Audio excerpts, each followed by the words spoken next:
nag-adjust po tayo ng alert status sa buong NCRPO. And in relation to this, we will be deploying more than 14,000 personnel para siguraduhin ang kaligtasan ng ating mga kapababayan dito sa NCR sa pagse-celebrate po ng kanilang holiday season. Muling paiigtingin ng National Capital Region Police Office o NCRPO ang police visibility sa Metro Manila. Bukod sa pagdideploy ng maraming pulis, ilang araw bago ang year-end holidays, naka-heightened alert status na ang Metro Manila Police. Layo nitong matiyak ang seguridad ng publiko sa paparating na long vacation.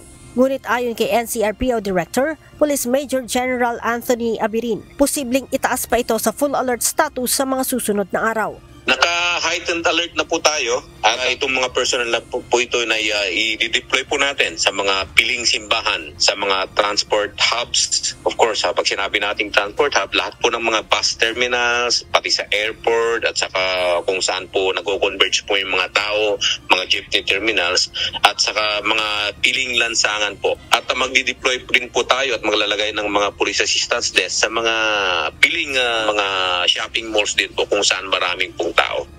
Kabilang sa mga babantayan ng mga pulis ay ang places of worship, pamilihan, palengke, pasyalan at mga transport hubs gaya ng Paliparan at Pantalan. Magde-deploy na rin ng nasa 300 pulis sa mga train stations kabilang ang K9 units. Ito'y upang masiguro na walang makalulusot na kahina-hinalang bagay o tao na maaaring humalo sa mga pasahero.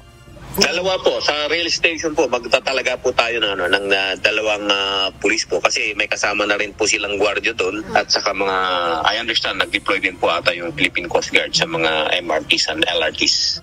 Sa ngayon, sinabi ni General Abirin na wala pa silang augmentation na manggagaling sa ibang rehiyon. Based po sa latest threat assessment po natin ay wala naman po tayong nare-receive na threat po sa security po dito sa NCR.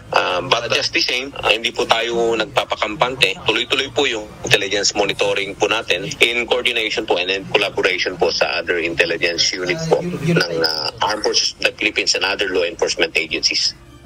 Paalala ni Major General Abirin sa publiko, mag-ingat sa mga kriminal na nananamantala sa ganitong panahon upang makapang-biktima at makapang-lamang.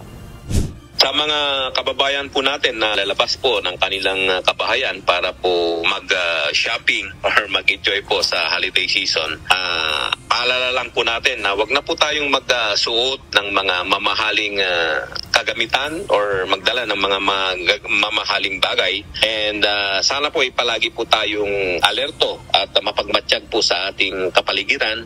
Leia Ilagan, UNTV News and Rescue. Diyos ang aming sandigan, serbisyo publiko ang aming pinahahalagahan.